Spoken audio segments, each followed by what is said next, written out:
Si le parece bien a la concurrencia, yo ya me voy a silenciar y dejamos la palabra al protagonista, que es don Ignacio Picatoste, presidente de la Audiencia Provincial de A Coruña, España. Cuando quieras, Ignacio.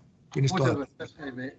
En primer lugar, sigo preguntándome qué me lleva a estar ante ustedes o ante vosotros. No sé qué terminología van o vais a preferir, pero bueno, yo en principio voy a tratar, como siempre, de evitar excesos de confianza, pero también formalismos excesivos que puedan limitar o condicionar una futura intervención de los asistentes o incluso alguna interrupción en algún momento dado de mi intervención.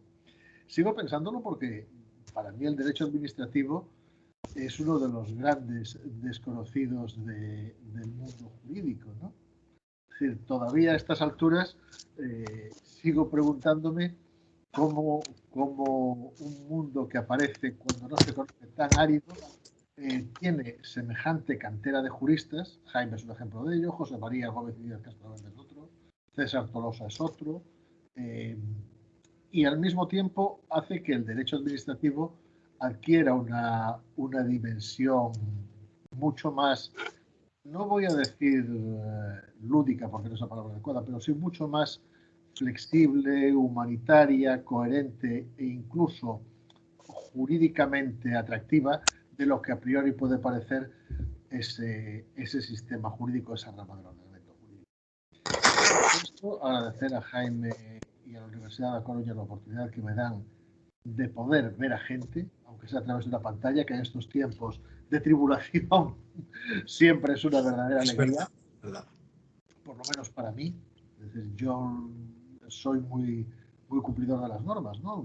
aunque resulte extraño decirlo. Creo que los jueces tenemos que empezar siendo lo que hacemos esto, y llevo una situación de confinamientos totales, parciales o medio pensionistas desde hace un año, lo cual se traduce en que cualquier acto que antes os podría parecer frío, distante o en ocasiones lejano o remoto, para mí es un motivo de... Dicho esto, el otro día hablando con Jaime, pensaba yo, la justicia en España. ¿De qué hablamos primero cuando hablamos de justicia? No voy a hacer la segunda pregunta, que sería muy facilona. ¿De qué hablamos cuando hablamos de la justicia en España? Porque eso ya llegará más adelante. ¿De qué hablamos cuando hablamos de justicia? Pues claro, la justicia lo primero que es un sentimiento personal. Todos nos vemos en situaciones en las que sabemos lo que es justo o injusto. Todos nos vemos afectados por problemas cotidianos en los que sabemos de qué lado está la razón, el humanitarismo, la igualdad, la moral, los buenos sentimientos, y de qué lado no está o lo está menos. Porque una de las cosas que todos sabemos por nuestra experiencia profesional o por nuestra experiencia académica es que en muchas ocasiones las zonas grises en las conductas humanas y en las actividades humanas son mucho más amplias, mucho más extensas y mucho más justificables que el blanco absoluto y el negro absoluto. Claro, lo primero que tendremos que hacer es, cuando pensamos en justicia, ¿de qué hablamos?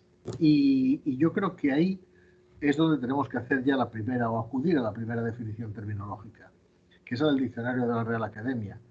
La justicia es un valor o un principio moral, la obligación de actuar y juzgar respetando la verdad y dando a cada uno lo que le corresponde. Primera cuestión interesante, que esto cualquier profesor universitario con conocimientos de alemán os pondría con mucha más brillantez que yo. La idea germanista de moral y derecho, ¿no? La idea latinista del jus, lo justo y lo injusto, lo recto o lo torcido, ¿no? Partimos de la base de que detrás de la justicia hay una conciencia moral que, en el caso de la administración de justicia, del poder judicial, de la prestación de un servicio a los ciudadanos, va unido a un marco social en el que se desarrolla.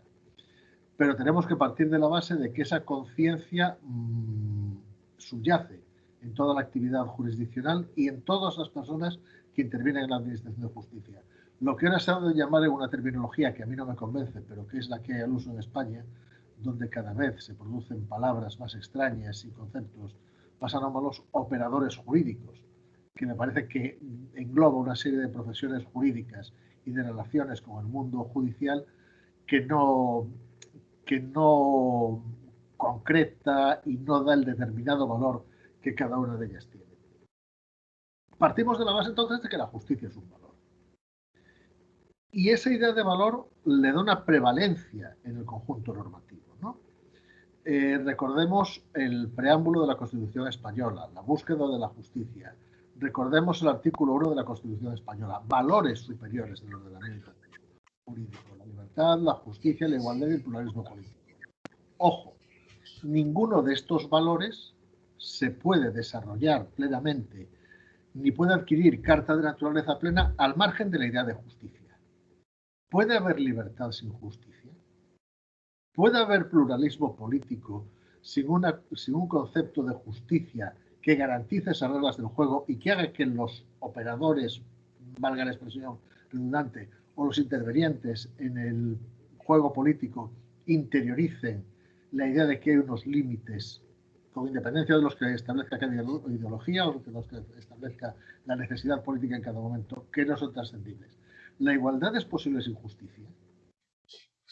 Yo creo que en ese sentido, ese concepto de valor fundamental, de elemento vertebrador de nuestro sistema jurídico, no puede ser olvidado en ningún momento. A partir de ahí, la justicia como un elemento clave del Estado de Derecho.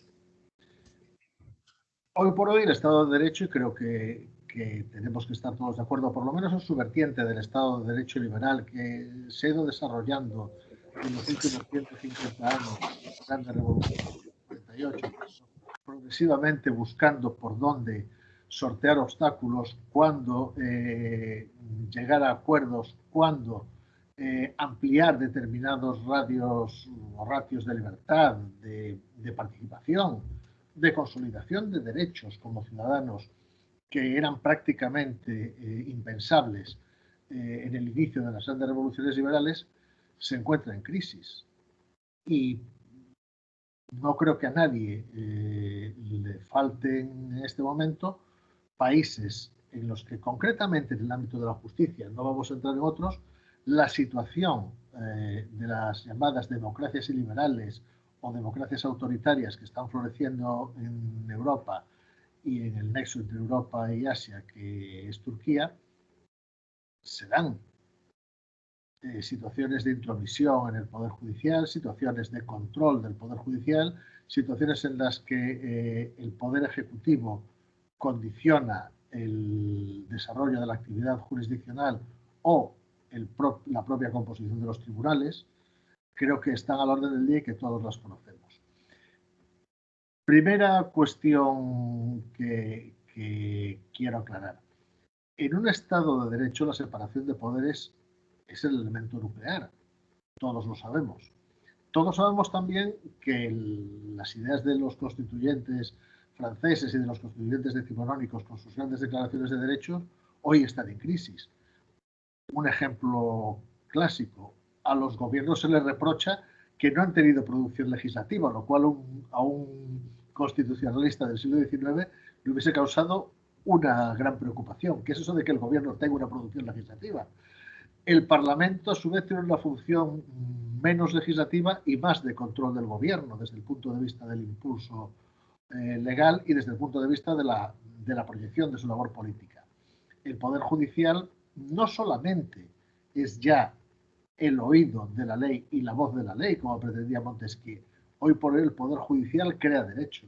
Recordemos aquella máxima del Tribunal Supremo Americano, no recuerdo cuál de sus jueces era, que decía que el derecho se basaba en la idea de un juez, o aquella máxima de don Álvaro Dors, de que la ley no es más que jurisprudencia en conserva, cosa que me parece un poco aventurada desde mi punto de vista como juez, pero que bueno, siempre viene muy bien al caso desde el punto de vista de que la realidad jurídica, la práctica y la producción de los tribunales, que siempre, y esto es otro inciso, viene dada por alguien que previamente ha estudiado eso, lo ha publicado desde la cátedra o por un abogado que aborda un caso de una forma distinta. Es decir, creo que es fundamental entender que la justicia Se decía cuando en Estados Unidos existe la tradición de no nombrar nunca secretario de defensa o un militar, se decía que era el ejército era una cosa demasiado seria para dejársela exclusivamente a los militares. Pues aquí lo mismo, ¿no? Aunque los jueces tengan el ámbito de decisión judicial, lo que es la decisión judicial tiene que venir normada antes por la intervención de una serie de personas que plantean los asuntos, que piensan, que buscan vías de adaptación normativa, que crean normas o que incluso las interpretan o dan una evolución distinta a estas. Bien, esa esencia de sistema democrático, esa esencia de división de poderes, viene reconocida por los textos internacionales que ya todos conocemos. Es necesario hablar de la Declaración Universal de Derechos Humanos en su artículo 10, creo que el Pacto Internacional de los Derechos Civiles y Políticos en su artículo 14, el artículo 6 del Convenio Europeo de Derechos del Hombre, y en la normativa española yo creo que hay 4 preceptos que son de capital importancia. Él ya ha citado el artículo 1, valor superior de nuestro ordenamiento jurídico. Es decir, no entenderíamos nuestra Carta Magna, nuestro desarrollo constitucional, nuestro ordenamiento jurídico, si no hubiese en el fondo de todo esto, si no subyaciese en todo ello una idea de justicia como valor, de justicia que nos hace crecer como ciudadanos, de justicia que nos hace crecer como sociedad, de justicia que nos hace crecer como, no sé si el siguiente escalón sería país, cultura, civilización o lo que queramos decir, pero que es un elemento que al mismo tiempo nos sirve de ancla y de proyección. En ese sentido, creo que la aportación del constituyente va mucho más allá de lo que se pretende de un enunciado liberal de grandes derechos o de grandes presunciones.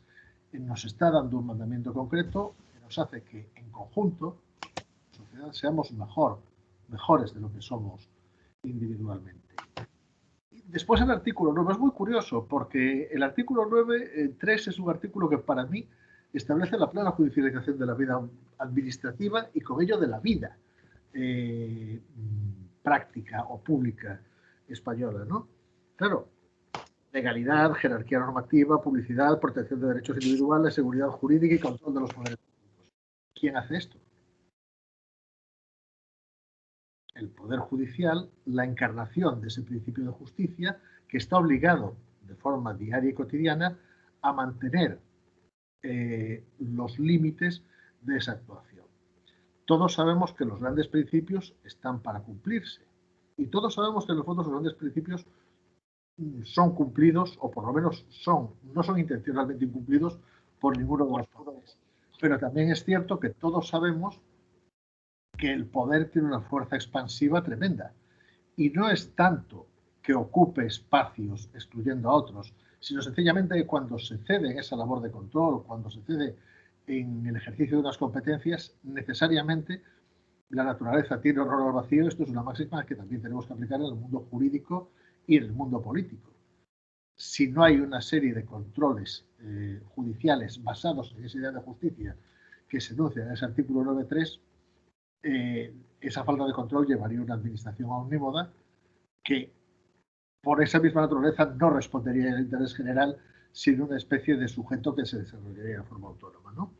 El artículo 24 de la Constitución española, que es el artículo más citado en la práctica judicial, más erróneamente citado también, y más erróneamente utilizado para resolver conflictos con carácter general. El artículo 24 de la Constitución establece el derecho a la tutela judicial efectiva como un derecho fundamental. Nuestra idea de justicia es tal que toda persona que cree que tiene un derecho tiene la facultad reconocida de ejercerlo ante los tribunales. Ojo, esto nos diferencia de otras culturas jurídicas, en las que no todo está judicializado. En España todo puede acabar judicializado. No tenemos unos mecanismos de control administrativo como existen en otras naciones de cultura jurídica absolutamente envidiable y que no articula con ello un mecanismo que sea en desdoro o en perjuicio del ciudadano. No. Es que nuestro artículo 24 abre una espita de intervención judicial de altísimos niveles, ¿no? Intervención judicial que nos lleva a un segundo elemento. Ese control judicial, ese derecho a la tutela judicial efectiva, ese derecho a solicitar una respuesta fundada en derecho a una pretensión que yo ejerzo, ¿no? ¿Cómo tiene que ser? Sencillamente motivada. Y nos lleva un segundo elemento. Es decir, desde el momento en que toda reclamación tiene que ser resuelta con una motivación adecuada, el principio de justicia se implementa más allá. Es decir, el principio de justicia ya se encarna desde una perspectiva en la que no vale la justicia intuitiva, la justicia del cadí o la justicia del ciudadano medio, del buen padre de familia. Se establece una necesidad de una justicia técnica. Yo recuerdo hace muchos años, hay cosas que a uno se le quedan grabadas, que en un pueblo de Castilla se había cometido el asesinato de una niña por un delincuente que estaba disfrutando de un permiso penitenciario concedido con plena legalidad, y el alcalde de ese pueblo dijo: yo no sé de leyes, pero sé de justicia, y sé que este señor, habiendo hecho lo que hizo, no podía estar en la calle. Entonces, claro, esa resolución no estaría motivada. Sería el principio de justicia, pero el artículo 24 nos obliga a ese plus de motivación jurídica, de argumentación legal, de conocimiento de la norma, de preparación técnica, que le da una respuesta al ciudadano que, entre paréntesis y dichos entre nosotros, en el 90% de los casos no le convence. Porque cuando alguien acude a un tribunal es porque cree que tiene razón. Confesión. Lo más ingrato de la tarea de juez es que nadie te agradece lo que haces, porque a los que les dan la razón creen que ya la tenían, y a los que no se la das siempre pensaban que tenía alguna oportunidad de conseguir algo, con lo cual nuestra labor es descolaboradora muchas veces, ¿no? Pero bueno, aunque nos creamos que hemos cumplido con nuestro deber, nadie por la lógica de nuestro trabajo, nos agradece nunca, en ese sentido. Bien, y el artículo 117 de la Constitución. ¿Por qué es importante el artículo 117 de la Constitución? Porque crea, como un título específico, y le dedico un título entero, el Poder Judicial como estructura de configuración de ese derecho, de ese principio de justicia, desde el punto de vista de la realización de la labor jurisdiccional y de la organización de esa labor jurisdiccional. Son los 4 pilares esenciales de la Constitución. Veremos más adelante que el Tribunal Constitucional tiene una labor independiente, dado que no es integrante del Poder Judicial, responde a una necesidad de justicia concreta o abstracta desde el punto de vista del control de actuaciones a través del recurso de amparo o del control normativo a través de las cuestiones de inconstitucionalidad o del recurso de inconstitucionalidad, pero para mí, desde mi punto de vista, esos 4 artículos son los que dan, o los que constituyen la piedra de toque de la actuación del Poder Judicial. Sobre esta base, en la justicia en España, bien, tenemos los grandes principios. ¿Cómo trasladamos esos grandes principios a la realidad? Aquí es donde empieza el verdadero problema de la justicia en España. ¿Por qué? Pues porque el concepto de justicia en España puede abordarse desde 2 planos diferentes: el del funcionamiento de los órganos judiciales, el de la estructura de gobierno de los órganos judiciales, y tercero, el extraño, por así decirlo, o el ajeno al Poder Judicial, que es el de la administración prestacional. Una de las ventajas de estar en los órganos gubernativos del Poder Judicial es que acaba necesariamente uno conociendo una parte muy limitada del derecho administrativo en cuanto al funcionamiento de la administración de justicia interna, pero adquiere un conocimiento mucho mayor del funcionamiento de las administraciones públicas que están vinculadas con el servicio de la administración de justicia. En España, el galimatías, por usar un término coloquial, de la prestación material, de la ayuda, del soporte técnico a la actuación de juzgados y tribunales, resulta a veces dramático. ¿Por qué? Porque por un lado está el Consejo General del Poder Judicial, órgano de gobierno de los jueces. Por otro lado está el Ministerio de Justicia, que es el que se encarga de todo el personal, fiscalías, letrados de la Administración de Justicia, funcionarios médicos forenses, que trabajan en los órganos judiciales, pero que no tienen la condición de jueces. Añadimos a ello un tercer operador, que son las comunidades autónomas con competencias transferidas en la materia. Aunque la Constitución establezca una reserva del Poder Judicial a la legislación estatal de forma exclusiva, el Tribunal Constitucional en su día aceptó la posibilidad de una figura sumamente imaginativa, sumamente oportuna, pero también sumamente conflictiva, como todo, que es la de la transferencia de la gestión. En determinadas comunidades autónomas, Galicia es una de ellas, el País Vasco es otra, Cataluña es otra, Canarias, Andalucía, no ejercen competencias en materia de justicia, pero sí ejercen competencias que el Ministerio les transfiere para su gestión inmediata. Lo cual nos lleva a introducir un segundo operador, al margen de lo que es la administración estatal o central. Y eso alcanza ya el paroxismo cuando, como ya sucede cada vez menos, pero todavía sucede, se incluye también en la prestación de inmuebles y de dependencias los ayuntamientos.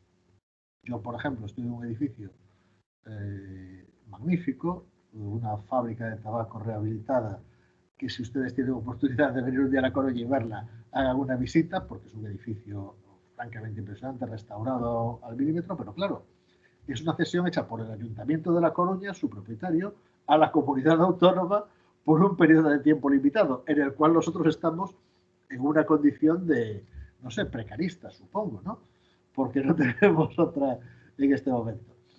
Es una dependencia magnífica, modélica, avanzadísima, con unos sistemas informáticos que hasta ahora eran los más adelantados de Galicia y que ahora serán adelantados por el nuevo edificio judicial que se va a inaugurar en Vigo este año, pero que es una nueva administración que contribuye a esto. En segundo lugar, en cuanto a la estructura judicial española, creo que todos sabemos que igual que en el resto de los países continentales y en la mayoría de los países americanos, con excepción de Estados Unidos y quizá Argentina y México, nuestro sistema es básicamente piramidal. Un Tribunal Supremo, cúspide de la organización jurisdiccional, en cada una de nuestras comunidades autónomas un Tribunal Superior de Justicia, dentro de cada provincia una audiencia provincial y a partir de ahí órganos unipersonales, más o menos especializados según la materia, y en los que se desarrolla el conocimiento en primera instancia de los asuntos. Existe también la Audiencia Nacional, que es un órgano que tiene unas competencias limitadas en materia civil, en materia laboral, contenciosa y penal, pero que no es como tal un órgano que responda a una competencia central fija. Más bien es una competencia en razón de la materia que se desarrolla en todo el territorio nacional, en razón de materias muy concretas y de decisiones administrativas o de conflictos laborales muy concretos en esa materia. Sobre esa premisa, esta estructura piramidal es la que se mantiene y es la que está llamada a mantenerse en el tiempo. ¿Por qué? Porque es una estructura que básicamente nos permite ir canalizando las diversas resoluciones judiciales a través de determinados filtros o tamices, ¿no? Por ejemplo, la idea de que la jurisdicción contencioso administrativa y la social no tiene ámbito provincial, sino que está radicada directamente en los tribunales superiores de justicia, pero bueno, básicamente nos permite una depuración gradual de los asuntos, estableciendo unos mecanismos de resolución más o menos homogéneos hasta que lleguen al Tribunal Supremo y que después, en muchos casos, aunque el Tribunal Constitucional no sea formalmente una tercera instancia, se configura en muchas ocasiones como una tercera instancia, no tanto por la interpretación que hace de preceptos legales concretos, sino por la aplicación que les da en los casos concretos de recurso de amparo, que obligan a reinterpretar en muchas ocasiones la labor de los juzgados y tribunales en la aplicación de la norma. Siempre pongo el ejemplo de la Ley de Procedimiento Abreviado de 1989, que fue una ley que en principio parecía que no iba a plantear problemas, fue la primera gran modificación de nuestro sistema de enjuiciamiento penal para garantizar que el juez que instruía no juzgaba. La ley inicial de 1980 sí lo permitía, pero en 1988 creo que fue declarada inconstitucional, en 1989 se dictó esta ley, y fue una ley que ha tenido un desarrollo normativo que prácticamente se mantuvo incólume hasta que en 2003 se introdujo la figura de los juicios rápidos, pero que tuvo un fortísimo desarrollo constitucional. Es decir, sin alterar la letra de la norma, el Tribunal Constitucional informó, no voy a decir artículo por artículo, párrafo por párrafo, la aplicación de esta norma, ¿no? ¿A qué nos lleva eso? Pues a que en la práctica yo siempre he sido un gran partidario de una casación cuasi napoleónica. Un Tribunal Supremo que conozca 100 asuntos al año y que todos sepamos las 100 sentencias que ha dictado el Tribunal Supremo. ¿Qué pasa? Que para eso nos hace falta un sistema de depuración del Tribunal Supremo que es muy difícil de establecer. ¿Por qué? Porque los recursos en interés de ley siempre están extraordinariamente limitados por el legislador. Y es una cosa que no parece que no puede haber discrepancias entre órganos del mismo rango, ¿no? Y se establecen dos casos idénticos en dos tribunales superiores de justicia distintos. Entonces, segundo punto, porque por ejemplo en el ámbito penal, la Sala Segunda insistió en que para poder tener acceso a todo lo que llegase a su conocimiento, se pudiese invocar el principio constitucional de presunción de inocencia para al mismo tiempo evitar la intromisión, por así decirlo, o el acudir al Tribunal Constitucional como sala de tercera instancia. ¿Qué ocurre? Que con la última reforma de la Ley de Enjuiciamiento Criminal en esa materia, que ha trasladado parte de estos recursos a los Tribunales Superiores de Justicia, el Tribunal Supremo se encuentra a fecha de hoy con que está invadido de recursos que, bajo la invocación formal de la presunción de inocencia, tienen un contenido radicalmente diferente. Y estamos viendo cómo de 100 sentencias que se pensaban hacer de casación, pues que todos supiésemos lo que son, el Tribunal Supremo sigue poniendo providencias y autos, inadmitiendo determinados recursos, porque un señor que dispara contra la cabeza de otro no tiene ánimo de lesionarlo, sino una evidente intención de matarlo, ¿no? Con independencia de que ejecute, de que consiga o no ejecutar esta situación. Bien, dicho esto, segunda cuestión del Poder Judicial en España, el Consejo General del Poder Judicial. El Consejo General del Poder Judicial, según la Constitución, es el órgano de gobierno de los jueces. Bien. Nace como reacción ante la tradición de los nombramientos ministeriales. El problema de la lucha entre el juez funcionario y el juez no funcionario se rompe de esta forma creando el Consejo General del Poder Judicial y dándole rango constitucional para evitar las situaciones de traslados gubernativos y de situaciones en las que el Poder Ejecutivo pudiera entrometerse por la vía del desarrollo de la carrera profesional en el Poder Judicial. Bien, sucesivas reformas del Consejo General del Poder Judicial, una ley inicial de 1980 mantenía un sistema de elección de los 12 vocales en los términos distintos constitucionales por jueces y magistrados y otros 4 nombrados por el Congreso y el Senado con una mayoría de 3/5.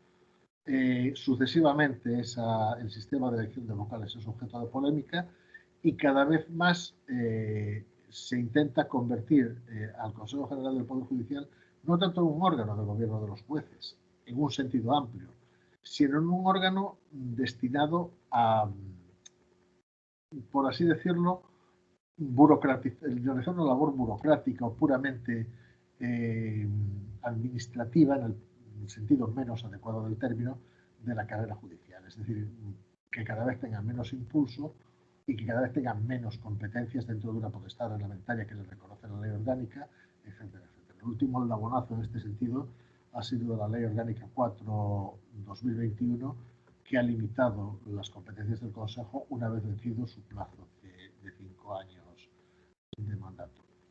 Es muy curioso porque un órgano, el Consejo General del Poder Judicial es, a fecha de hoy, el único órgano de gobierno en el que los gobernados no eligen a sus gobernantes, ni siquiera en la forma parcial establecida por la Constitución.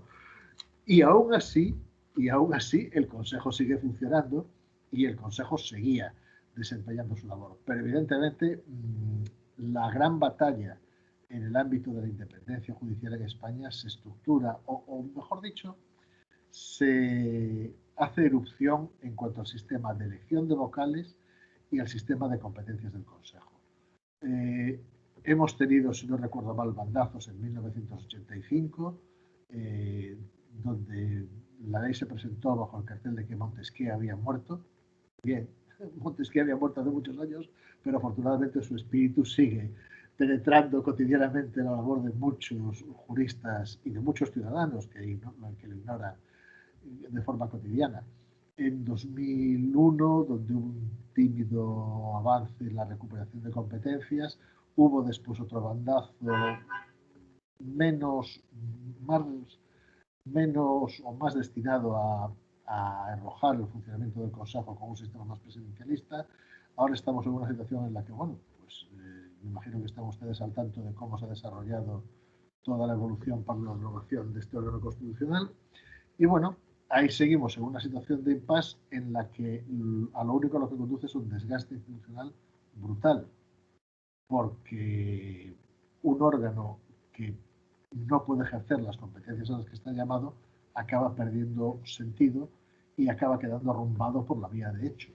Y estamos creando así una situación de anomia desde mi punto de vista verdaderamente brutal. Pero bueno, eso sería cuestión de otra intervención mucho más larga y mucho más, quizá menos técnica y más comprometida, ¿no?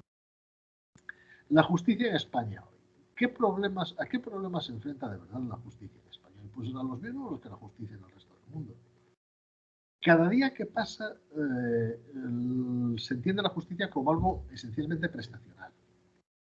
De ahí que influyan ratios de tiempo, ratios de cantidad de decisiones, ratios organizativos.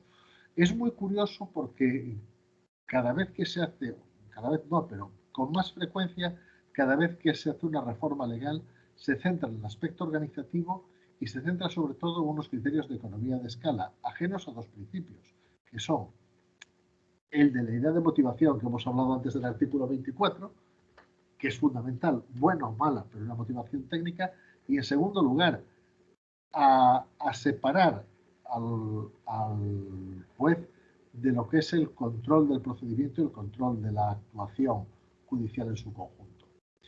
El otro día me hizo muchísima gracia porque estaba leyendo una colaboración, una revista en la cual varias personas exponían sobre puntos concretos de las reformas judiciales su perspectiva. Todos hablaban del necesario respeto a la independencia judicial, menos uno que hablaba de la agilización del servicio, de la necesidad de una respuesta inmediata, y que parecía que en la esencia de la labor jurisdiccional, es decir, tomar una decisión técnicamente adecuada, sin sometimiento a otras cuestiones que los principios legales y jurisprudenciales, quedaba un poco al margen de esta situación.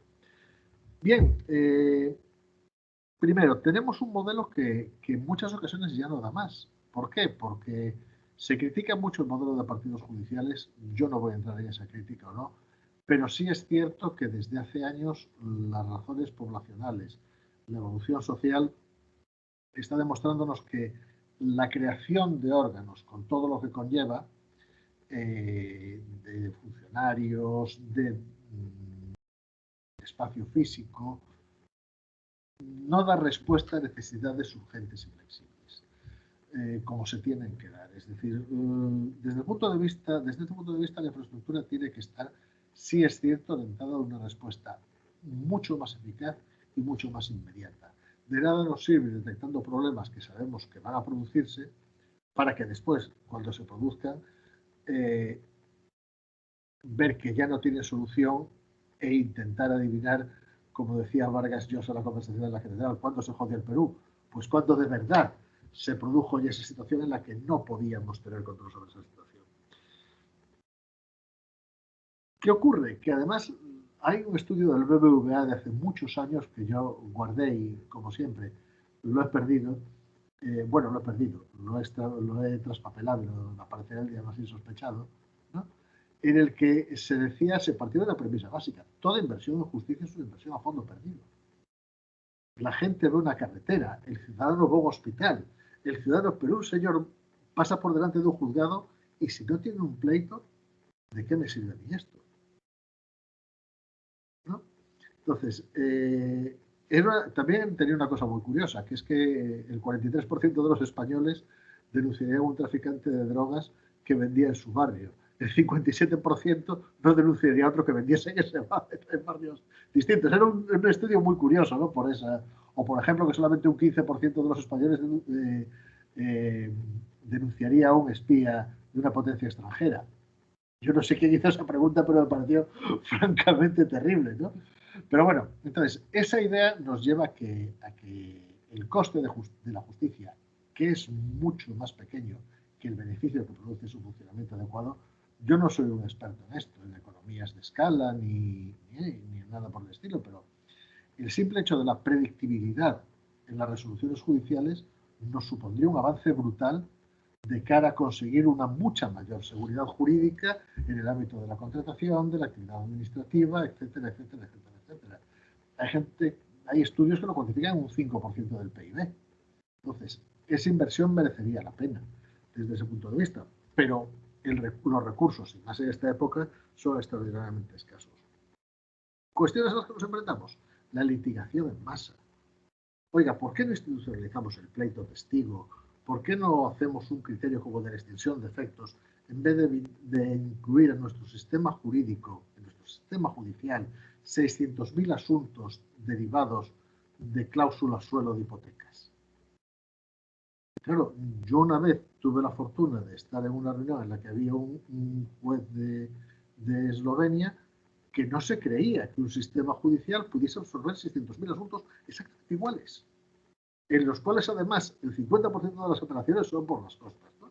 Entonces, segundo punto, ¿cómo conseguimos dar respuesta a esta situación de derecho penal desubjetivado? Es decir, en el que cada vez se busca más una división del derecho penal. La única gran ventaja del derecho penal es que es un solo código y un solo procedimiento.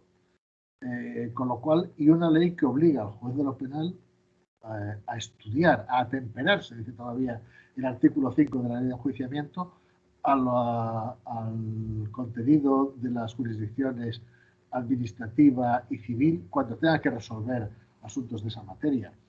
¿Por qué ahora se intenta también desglosar la jurisdicción penal y establecer diferentes sistemas por razón de la víctima, por razón de la tipología delictiva, por razón del número de perjudicados? Eso existe. Siguiente punto. ¿Cómo organizamos nuestras especialidades? Las tradicionales especialidades de lo contencioso y de lo social están dando lugar a que otros colectivos promuevan nuevas especialidades. Especializado en la jurisdicción de familia, jueces especializados en violencia de género. Yo soy uno de ellos, por lo que había hecho, pero bueno, quiero decir, se establecen una serie de categorías. ¿No será mejor mantener una unidad del Poder Judicial, con independencia de que cada vez que uno asume un nuevo destino, se ponga al día, haga un curso de reciclaje o adquiera o acredite determinados conocimientos? Bien, la idea tan extendida del software, oiga, ¿cómo demostrar toda la herramienta que está surgiendo desde el punto de vista organizativo de la Ministerio de Justicia, secretarías de gobierno, secretarías de coordinación, de la Administración de Justicia, no son un mecanismo de adaptación de la norma a la realidad, o son un mecanismo de elusión de la norma en una realidad procesal distinta? El gran problema de las actuaciones telemáticas. Estamos disfrutando en este momento de la posibilidad de tener una reunión en la distancia, pero ¿hasta qué punto podemos, y de hecho aquí se está haciendo y se está buscando un sistema de garantía razonable y se están realizando experiencias piloto, adaptar la administración de justicia, no solo las nuevas tecnologías desde el punto de vista de la firma digital, sino también desde un expediente judicial adaptable, desde una realización telemática de actuaciones judiciales? La situación creada por el COVID, que es universal a todos y que ha creado unas nuevas pautas de actuación en cuanto a la celebración de juicios, a la actuación, a la presencia de actuaciones judiciales, a la limitación de la publicidad de las actuaciones judiciales, que yo creo que es fundamental y que necesariamente, por lo menos en los protocolos que hemos elaborado en el ámbito del Tribunal Superior de Justicia de Galicia, hemos intentado mantener siempre, garantizando que en cada vista haya la posibilidad de que por lo menos entren 2 ciudadanos, para que exista esa conciencia de la publicidad judicial, ¿no? ¿Cómo podemos hacer para establecer un sistema de homologación de resoluciones no afectando a la independencia judicial, sin llegar al sistema francés en el que el presidente del tribunal hace una especie de dicto pretorio y hace unas interpretaciones normativas que son las que van a vincular en esa demarcación jurisdiccional durante el ejercicio del año judicial? ¿Cómo podemos acudir a esos mecanismos de unificación de criterios que son la base de la predictibilidad y que al mismo tiempo tienen que ser compartidos con abogados, con la cátedra, con todas las personas que están relacionadas con el mundo jurídico? Y por último, ¿cómo mantenemos la independencia judicial en un mundo en el que la idea de prestacionalidad va unida a la idea de rapidez y va unida al mismo tiempo a un criterio extraño de eficacia e inmediatez incompatible en buena medida con el desarrollo de una adecuada labor jurisdiccional? Estamos hablando de lo que ya no es un mandato constitucional. Estamos hablando de lo que es ya una clave de bóveda del Estado de Derecho. Y recuerdo en este sentido la Cumbre Judicial Iberoamericana, celebrada en Quito en 2018, que extiende en 3 planos de independencia judicial. Primero, la idea de que de los elementos básicos de un Estado de Derecho, la participación política, el respeto al oponente, etc. Segundo, la independencia judicial respecto del ordenamiento vinculado por el ordenamiento jurídico en cuanto a las normativas impuestas y eludiendo controles o intromisiones externas, y al mismo tiempo estableciendo unas ratios que demuestren, que acrediten o que eviten cualquier tipo de sospecha de interés personal. Creo que es fundamental también valorar la triple independencia externa del Poder Judicial y también la interna, porque en muchas ocasiones los ataques o las intromisiones en la independencia judicial se producen desde el propio Poder Judicial, intentando condicionar actuaciones judiciales de otra forma o a través de resoluciones dictadas que en muchas ocasiones encauzan o condicionan una ulterior labor judicial, ¿no? Yo creo que en este sentido ese es uno de los grandes caballos de batalla, no solo de la justicia española, creo que de la justicia en el mundo en general. Y en este sentido quisiera cerrar porque creo que ya me he pasado bastante de tiempo, y como siempre, los jueces son terribles, en cuanto les dejan hablar, no saben ustedes lo que son. Yo cuando convoco a alguna vez de mis compañeros, digo que no me esperen para comer, y la convoco normalmente a las 12 de la mañana, pero bueno, la justicia hoy es algo más que una decisión justa, ¿no? Es algo más que una especie de decisión brillante, ponderada, casi de alquimia, ¿no? En muchas ocasiones yo veo deliberaciones en las que técnicamente estamos disfrutando y estamos llegando a pulir aspectos de la ley, de la norma, que nos resultan interesantes.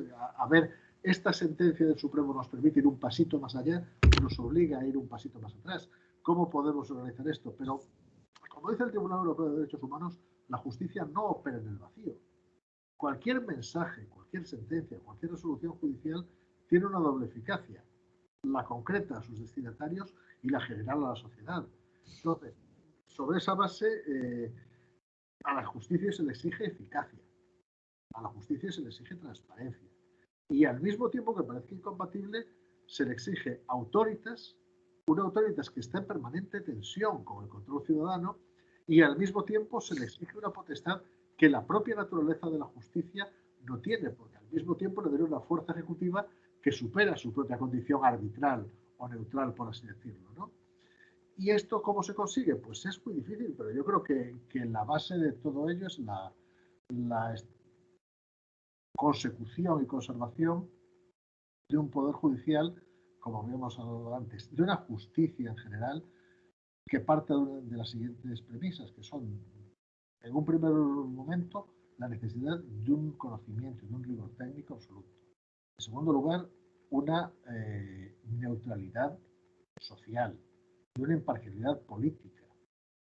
y, por último, de un reconocimiento social que se va a lograr o que se tiene que lograr con el ejercicio cotidiano. Dicho esto, espero haber contribuido un poco a la confusión de todos ustedes en la materia. Y a partir de ahora, pues, quedo a su disposición para cualquier cuestión que quieran plantear o para cualquier argumento que quieran rebatir. Muchas gracias, Ignacio Picatoste, presidente de la Audiencia Provincial de A Coruña, por tu brillante intervención que desde mi punto de vista supera con mucho las expectativas que teníamos para esta sesión de esta tarde. Veo además al presidente del Tribunal Superior de Justicia de Córdoba, Domingo Sesín, el profesor Domingo Sesín, Córdoba, Argentina. Me alegro, Domingo, de verte, es un célebre catedrático de Derecho Administrativo. Veo también a Mirta Sotelo, juez federal en la provincia de Corrientes, en la Argentina. Mirta, te saludamos también. Al profesor chileno Felipe. Bueno, Felipe, estás con el sistema de tu hijo, Felipe, pero eres Ramón Huidobro, sí, Ramón, Ismael, María Rosa, nuestra decana, también está presente. Bueno, y luego hay un numerosísimo número de estudiantes del curso de Derecho Administrativo, de la Facultad de Derecho y de Relaciones Laborales también. El magistrado ha pasado revista desde el marco constitucional a la situación de la justicia en nuestro país, con abundantes referencias a preceptos muy importantes para comprender el sentido que tiene esta importante función del Estado.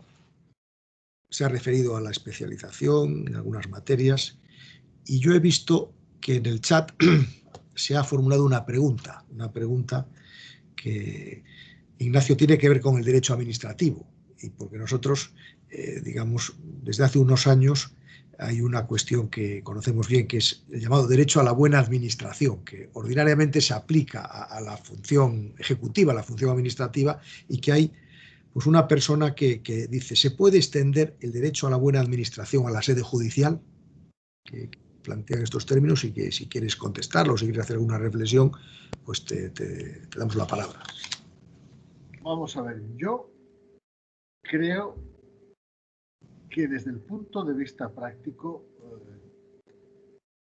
los órganos de gobierno de la Administración de Justicia tienen que hacer un esfuerzo de buena administración, de transparencia, de conocimiento, de, no sé cómo decirlo, de aprovechamiento de recursos, de unos códigos mínimos que nos lleven a evitar esas situaciones de arbitrariedad, de, no sé cómo llamarlo, de sospecha. Claro, nuestro ámbito administrativo es mucho más limitado que el propio de la administración. Las normas de buen gobierno, de gobernanza, como se dice ahora, que todos ustedes conocen mucho mejor que yo, no son exactamente aplicables a órganos que tienen una condición mixta, porque nosotros, desde el punto de vista organizativo, actuamos de una manera, pero desde el punto de vista del ejercicio de nuestra función, somos absolutamente independientes. Es decir, no podemos aplicar unos criterios preestablecidos en la resolución de casos. A partir de ahí, yo creo que la experiencia administrativa en este sentido es básica. ¿Por qué? Porque antes o después acaba informando toda la actividad organizativa. La administración es organizar y es tomar decisiones y es obtener rendimientos con los recursos que existan, y es al mismo tiempo una actividad que está destinada a la ciudadanía. En tanto en cuanto la Administración de Justicia tiene un componente que ya hemos visto de presencia o de rendición de cuentas ante la ciudadanía, sí que en alguna forma sería posible esa aplicación. No sé en qué términos y de qué forma, porque nosotros somos una administración en la que los conceptos de tiempo, ya sé que suena irónico lo que voy a decir, pero los conceptos de tiempo son distintos cuando nuestros conceptos de eficiencia también son distintos, por una inercia que arrastramos. Somos inercialmente conservadores. Es una frase que yo hace mucho tiempo a fue presidente de la Generalitat, Pascual Maragall, que decía que todo jurista es esencialmente conservador. ¿Por qué? Porque lo que hace es partir de una base para llegar a una conclusión a lo mejor radicalmente opuesta, pero que siempre esa premisa inicial le obliga a tener una... Y en la organización judicial mucho más todavía, porque como hemos dicho antes, volviendo a parafrasear esta vez a don Eugenio y no a don Álvaro Dors, los experimentos con gaseosa. Es decir, no podemos realizar ese tipo de actuaciones, sobre todo por la situación en la que nos colocan. Evidentemente, por ejemplo, yo creo que la única ley que conozco de transparencia y buen gobierno tiene elementos que son perfectamente aplicables a la gestión orgánica del Poder Judicial. Y de hecho, en estos dos últimos consejos del Poder Judicial y en esta, y bueno, Galicia es un ejemplo, José María Gómez y Díaz Castroverde en ello, la labor de transparencia, de aplicación de criterios de buen gobierno ha sido todavía posiblemente insuficiente, pero sí extraordinariamente positiva y extraordinariamente ampliada respecto a... Muchas gracias. Ahora tenemos un turno para los que queréis hacer alguna intervención. Bueno, ya veo que Ramón Huidobro, profesor de Derecho Administrativo de la Universidad de Chile, has pedido la palabra. Adelante, Ramón. Muy buenas tardes a todos. Un cordial saludo, Jaime, y al querido invitado, el señor presidente de la Audiencia Provincial, y a todos los colegas del área de Derecho Administrativo. Y a los alumnos que están presenciando. Desde Chile, realmente es un tema complejo, el tema judicial también, porque al final de cuentas, yo al escucharle, es el mismo resumen que yo he hecho la semana pasada para otros efectos en relación a nuestro sistema. Pero nosotros además, como reflexión, y ahí viene mi pregunta, tenemos dos problemas más. Los desafíos que se nos vienen en adelante con el tema de la excepcionalidad en relación a las medidas administrativas que se han adoptado por los estados de excepción en relación al COVID. Y el segundo problema, que ya se nos va a venir pronto también, es cómo vamos a hacer la revisión de toda la problemática que se nos va a venir con la nueva Constitución. Y con un factor añadido, sin tener jurisdicción contencioso administrativa, porque aquí la jurisdicción civil es la que conoce de los asuntos contenciosos administrativos. Pero en lo que podemos tener de problemática común es ver cómo la justicia española ha ido resolviendo el tema de la excepcionalidad, que se ha vuelto casi la normalidad. Entonces, esto de que han habido decisiones en que la autoridad administrativa ha adoptado una regla y después los tribunales han modificado esa regla respecto de restricciones u otras áreas respecto de actividades económicas, etc. Por favor, si usted tuviera bien ilustrarnos en ese aspecto. Gracias. Felicitaciones por vuestra exposición. Gracias. Gracias. Señor Huidobro, yo tengo que hacer una confesión. Yo a fecha de hoy ignoro en qué marco normativo me muevo dentro de la situación de excepcionalidad en la que vivimos. Sé a qué hora tengo que estar en casa. No soy noctámbulo y afortunadamente durante el invierno no me ha costado cumplirlo. Ahora que en el extremo occidental de la península ibérica empieza la primavera y que en los días del solsticio de verano, pues a las 11 de la noche es de día, me va a resultar mucho más difícil cumplir con esa normativa. Sé que normalmente salgo de casa a las 7:15 de la mañana. Sé que a las 6 se acaba el toque de queda y que puedo salir con absoluta normalidad. Pero bueno, a partir de ahí yo me muevo en un marco de no sé cómo decirlo. Y esto quizás sea una simplificación, pero de legislación difusa o de legislación fluida que no sé en qué términos se desarrolla. ¿Por qué? Porque vamos a ver. Hace un año nos encontramos con un decreto de estado de alarma que el viernes se nos dijo que se iba a dictar el domingo. Todos los ciudadanos de España, o todas las personas residentes en España, su inmensa mayoría, se precipitaron sobre los supermercados, se precipitaron sobre las gasolineras y anticiparon un día el estado de alarma. Porque el sábado apenas había gente por la calle ya. Y el domingo ni les cuento. El domingo estábamos todos encerrados aquí en Alicante hasta que a las 11:59 salió el decreto de estado de alarma, cuya primera rectificación de errores creo que fue, si no me equivoco, Jaime, a las 12:04. 5 minutos después con las prisas había hecho. Bien, a partir de ese momento, nuestro gran problema ha sido, por cierto, la única cosa que agradezco al estado de alarma es que a mis 56 años me hiciese tener conciencia de su importancia y me declarase esencial. Cosa que nunca había sospechado y que me llenó de satisfacción. Problemas que tenemos a partir de eso, que estamos en una situación, primero, con la actividad económica paralizada. Es decir, en el ámbito mercantil los concursos están bloqueados, los concursos de acreedores. La actividad de las empresas también está sometida a una serie de moratorias y mecanismos de control que son fruto de esta situación y que el gobierno ha mantenido de esta forma, optado por esa vía.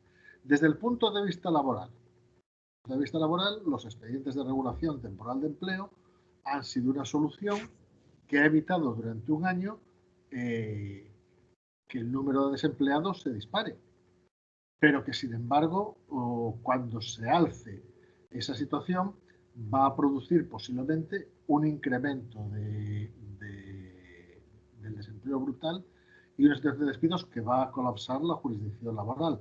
Por cierto, otra cuestión que tenemos que tener en cuenta, la labor de los juzgados va a tener también a partir de ahora, en esta situación, un criterio estacional.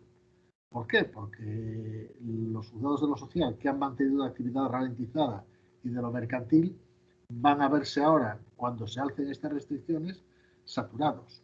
Desde el punto de vista de lo contencioso, la jurisdicción contenciosa administrativa, como siempre, ha tenido un papel capital en el desarrollo de la regulación del estado de alarma.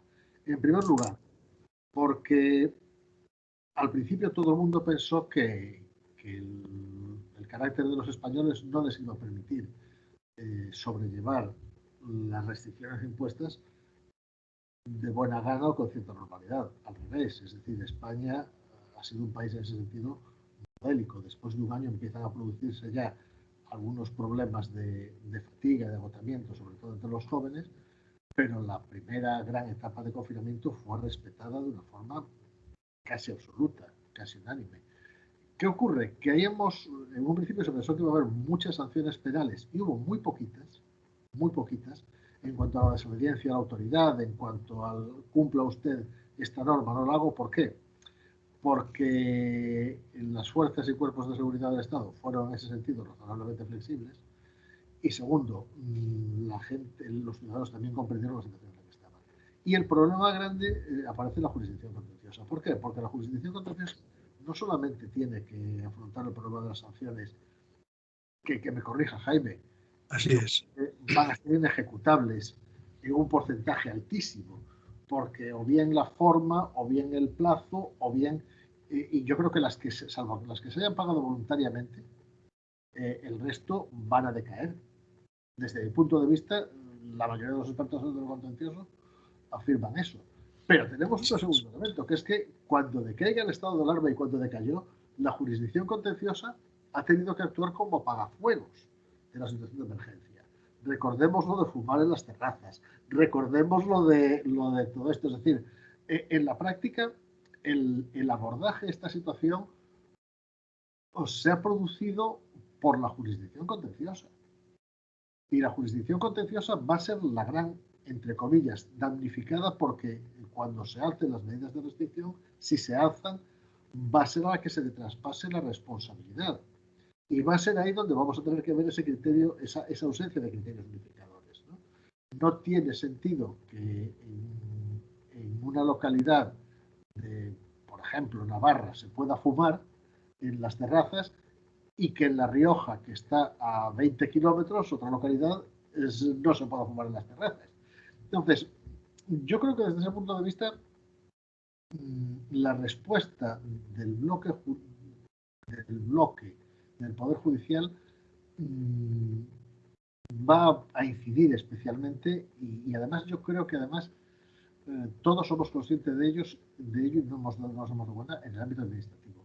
Y a mí es lo que me preocupa realmente, porque situaciones de excepcionalidad requieren unas respuestas especialmente ágiles y nos puede llevar a que, bueno, como hay disparidad de resoluciones o como la jurisdicción contenciosa, a mí me enseñaron de pequeño que cuando la pata de elefante de la administración te cogía no te zafabas nunca de ella, con lo cual si te ponía una multa de tráfico, págala inmediatamente, porque al final vas a tener que acabar pagando de una forma o de otra, y la satisfacción moral que tener que te la retiren no tiene sentido, ¿no?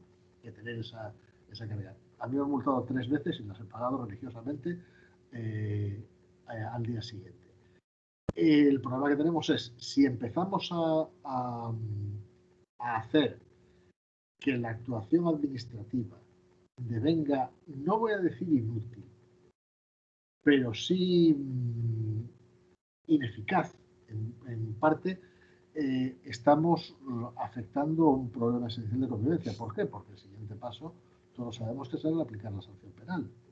Y eso agrava extraordinariamente el problema, primero, de la convivencia ciudadana y segundo, de la propia organización de la administración. Muchas gracias.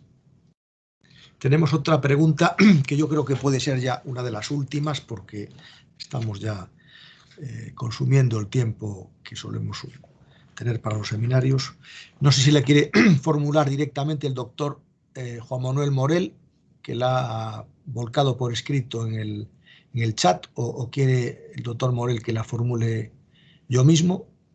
Gracias, maestro Jaime Rodríguez Arana. Adelante. Padre del derecho público moderno. Dale a la pregunta. Venga. Mi pregunta es siguiente al maestro. Fíjese, en tiempos de pandemias como el actual que vivimos hoy día, las audiencias o juicios virtuales, podría decirse que afectan el derecho al acceso de justicia. Y en ese mismo orden, si usted entiende que es válido reducir la presencialidad de las audiencias en aras de garantizar la salud colectiva. Gracias.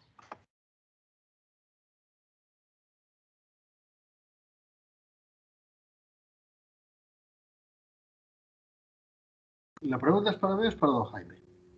Para usted, maestro. Ah, no, es que eso de maestro, disculpe, pero sí. Me suena un tanto excesivo, ¿no? Pero bueno, don Jaime sí que es un maestro. No, aquí el maestro eres tú hoy. No. Sí, vamos a ver. Yo voy a ponerme una flor. Yo, cuando en estado de alarma, en esta audiencia fue donde yo presidí el primer juicio que se celebró, porque era una causa con preso y había que celebrarlo con urgencia, y se celebró de forma presencial, hasta el punto de que era la época en la que las autoridades sanitarias ni siquiera recomendaban el uso de la mascarilla. Con lo cual fue una situación de alto riesgo de la que hemos sido conscientes después y que abrió los telediarios de alguna cadena de televisión. Dicho esto, ante la situación que se creó después, nosotros hemos realizado en el ámbito del promovido por el Consejo General del Poder Judicial, pero en el ámbito del Tribunal Superior de Justicia de Galicia, y también se ha hecho en el de Valencia, un protocolo de actuaciones telemáticas. ¿Por qué? Por lo que se comentaba en la pregunta. Es decir, tenemos una situación de equilibrio entre la necesidad de presencia, la necesidad de exteriorización del control ciudadano, la necesidad de que hay un ciudadano que si quiere puede venir a vernos, ¿no? y puede valorar cómo actúan sus jueces y puede ver cómo se desarrolla un procedimiento delante de él, y dentro de sus limitaciones, de sus conocimientos legales, valorar si eso es o no conforme, no ya a derecho, pero sí al sentido de justicia que todos llevamos dentro y del que hablábamos antes, y al mismo tiempo evitar situaciones de contagios. Nosotros partimos de la base de que toda actuación telemática tiene que venir, que tienen que existir, que tienen que admitirse sobre todo para determinados aspectos procesales muy concretos. Por ejemplo, las audiencias previas en los procedimientos civiles. No hay como tal, es una fase inicial del procedimiento en la cual lo que hay en realidad es un planteamiento general de cómo se va a desarrollar con proposición de prueba. Por ejemplo, los supuestos de recursos contra resoluciones privativas de libertad, no contra sentencias, sino contra esas medidas cautelares en las que se puede realizar desde el centro penitenciario, evitando un traslado que puede ser incluso perjudicial para el sujeto, para el recurrente, cuando incluso, que no tiene nada que ver con el juicio, ¿no? Incluso la propia normativa, el decreto regulador de justicia de esta situación de estado de alarma, de medidas urgentes, establece en qué casos es obligatoria la presencialidad. Nosotros hemos buscado siempre conjuntar un pleno respeto al derecho de defensa, un pleno respeto al principio de publicidad y al mismo tiempo una adaptación a la situación sanitaria. Desde luego, las pocas veces en las que hemos tenido una situación en la que se pueda ver o que nosotros consideremos, o incluso que alguien nos diga, algún letrado, que se puede ver afectado su derecho de defensa, esa actuación telemática no se ha realizado. ¿Por qué? Porque estamos hablando de lo que estamos hablando, de la credibilidad de un sistema judicial. Estamos hablando de la credibilidad de un sistema de justicia.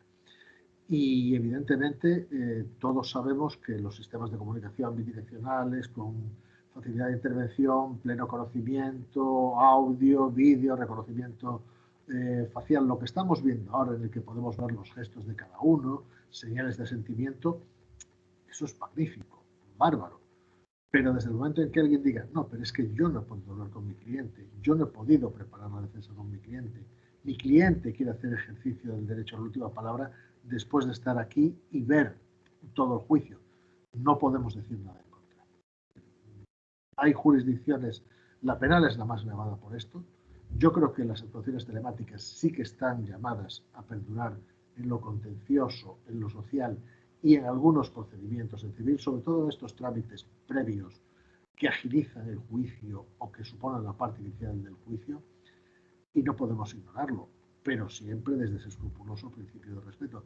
A mí me parece que todos estamos de acuerdo en que una legislación, una situación excepcional no puede llevarnos a una legislación de excepción o a una praxis de excepción que nos haga perder nuestros principios procesales básicos. Como juristas, creo que eso es un sentimiento que conservamos todos, que tenemos a flor de piel, y que con mayor o menor intensidad, según las jurisdicciones, modulándolo según los medios que tengamos a nuestra disposición, esa es la estrella polar de nuestra labor.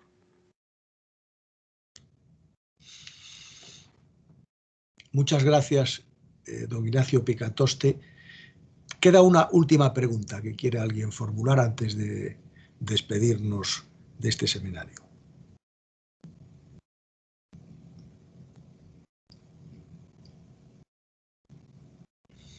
Y si no, bueno, Juan Manuel ya ha hecho la pregunta, pues creo que esta última frase redonda de la estrella polar del derecho y los principios del derecho procesal queda muy bien para poner el broche de oro de este seminario, en el que hemos venido hablando de muchas cuestiones y que se va a reanudar el próximo día 10 de mayo, siguiendo esta colaboración con el Tribunal Superior de Justicia de Galicia, con doña Dolores Rivera, que es la presidenta de la Sala de lo Contencioso, a la que vamos a poder preguntarle tantas cuestiones como ha hecho referencia al final de su intervención el presidente de la Audiencia Provincial en relación con la homogeneidad de muchas preguntas, la heterogeneidad de muchas preguntas que tienen que ver con la aplicación de la norma en según qué territorios.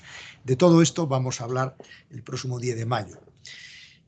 Muchas gracias, Ignacio Picatoste, por tu tiempo, por tu generosidad, por tu brillantez en la intervención. Ha sido un lujo para todos nosotros escuchar a un jurista de la categoría que tiene y la verdad es que muchas gracias, y a todos ustedes les emplazamos para el día 10 de mayo. Gracias a los doctorandos que han estado presentes, gracias a los alumnos de la Facultad de Derecho de La Coruña y también de Relaciones Laborales de Ferrol, y a todos los colegas profesores y magistrados de América. Ha sido un placer.